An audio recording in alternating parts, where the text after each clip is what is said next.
Hello everyone, welcome to another video of comprehensive biology learning. आज के video में हम लोग डिस्कस करने वाले हैं about nucleus of a cell, उसके स्ट्रक्चर और उसके बेसिक फंक्शंस के बारे में। It is a topic of class 11th biology, but it will be helpful for the basic understanding in all the biology classes. So let's start. Nucleus एक ऐसा cell organelle है which is also known as the brain of a cell. It was identified as a cell organelle in 1831 by Robert Brown. It controls the regulation of cellular activities.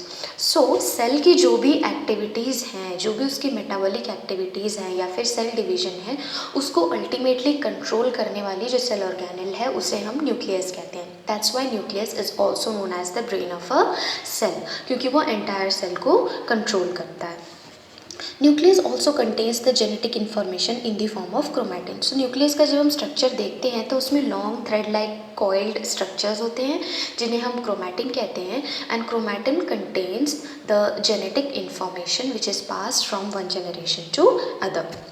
If we talk about the number of nucleus, there can be three types of cells on the basis of number of nuclei. Some cells are uninucleate, it means they have only one nucleus, for example smooth muscle cells. Some cells are multinucleate, it means they have many nuclei, means more than one nucleus, for example liver cells. And some cells are anucleate, it means they do not have any nucleus, and for example red blood cells. Okay, अगर हम nucleus के structure की बात करें तो हम nucleus के structure को स्टेप बाय स्टेप पढ़ेंगे, हर एक पार्ट के बारे में और उसके फंक्शन के बारे में. So the nucleus is an organelle which is covered by a bilayered membrane, two layered membrane which is called as nuclear membrane. ये दो लेयर्स की बनी हुई होती हैं और उन दो लेयर्स के बीच में जो स्पेस होता है it is known as perinuclear space. The nuclear membrane is porous, it means it has got holes in it from where the RNA and protein can go inside as well as outside towards the cytoplasm. And the nuclear membrane is made up of phospholipids. ठीक है. So nuclear membrane basically काम करती है nucleus के contents को बांधने का and protect करने का from getting mixed into the cytoplasm. So ये बाहर जो है न्यूक्लियस के बाहर पूरा साइटोप्लाज्म है.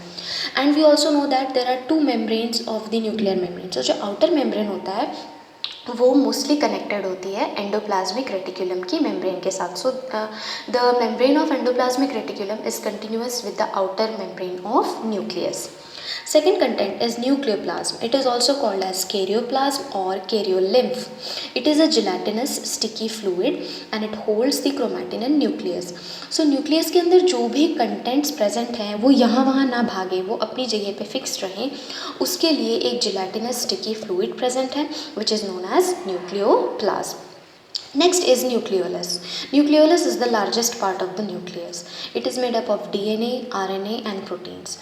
It is the site of ribosome biogenesis. जैसा कि हम जानते हैं कि न्यूक्लियस के अंदर डीएनए प्रेजेंट होता है एंड उसी डीएनए से आगे जाके आरएनए और प्रोटीन्स बनते हैं. तो आरएनए बनने के लिए राइबोसोम जो एक ऑर्गेनल है उसका असेंबल होना बहुत ज़रूरी है. सो दैट असेंबल और that assembling of ribosome occurs over here in the nucleolus. So it is a site where RNA is synthesized. Next part is chromatin. Chromatin is nothing but thread-like structures and it contains genetic information. Chromatin जो होता है वो बना हुआ होता है DNA से जिसमें हमारी hereditary information present होती है. So chromatin is made up of DNA and protein. There are two types of chromatin present inside the nucleus, heterochromatin and euchromatin. Heterochromatin जो orange कलर में आप देख रहे हैं, heterochromatin is tightly packed DNA, मतलब इसमें डीएनए और protein जो होंगे वो बहुत पास पास अरेंज्ड होंगे and they will be tightly packed. It is present at the periphery, sides में प्रेजेंट होगा न्यूक्लियस में, and it shows little or no transcription activity. It does not get changed into RNA easily. Very less amount of it takes part in transcription. Whereas if we talk of euchromatin, the active chromatin, it is loosely packed DNA. जो yellow colour में दिख रहा है यहाँ पे DNA और protein loosely packed होगा और वो मोस्टली सेंटर में प्रेजेंट होता है न्यूक्लियस के. And it is transcriptionally active, means it can form RNA. So these are the basic parts of nucleus: the nuclear membrane, nucleoplasm, nucleolus and chromatin. I hope you are clear with the structure. If you have any doubt, do mention it in the comment box. Thank you.